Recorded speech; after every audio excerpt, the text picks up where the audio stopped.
Извинявам се за вида ми. Наистина. Ще се оправя. Но преди малко станах и си махнах прическата и направо. Добре, какво има в моята ученическа раница? Ето я. Да.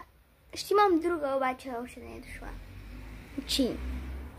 Да ти хайде. Не се чува. Доста тежи. Доста. Наистина, доста. Но какво да се прави? Ученическа раница. Така че преди малко станах, не ме гледайте видео. Пухкав несесер, естествено, студените дни да си го гушкаш.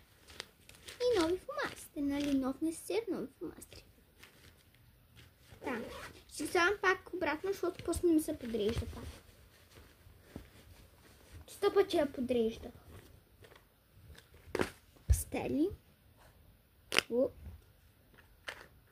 Где да излизаш? Излизаш само в изобразително. Тиксо и лепило просто на дъното и не ми се роби. Линии, тези трети ще ни трябват. Които са били трети класници, да лайкнат видеото. Или които ще стават трети клас. Така.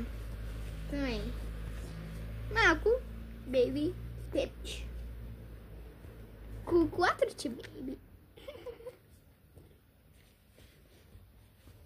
Така. Първия джоб сме готови. Втория малкия джоб имаме сухи кърпички. Мокри кърпички. Третия, аз имам 4 джоба, обаче тук му се скъса ципа. И няма как да отварям.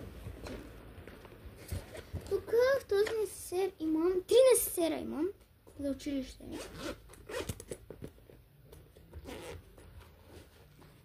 Имам острилка, 3 химикала, една ножица, меришещи моливи и нормални моливи.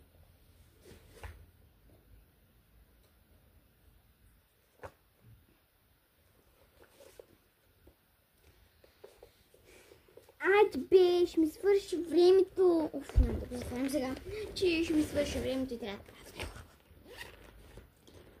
Тук имам нарищи фломасти, нали? Марищи моливи и нарищи фломасти и такива боички, много различни от две.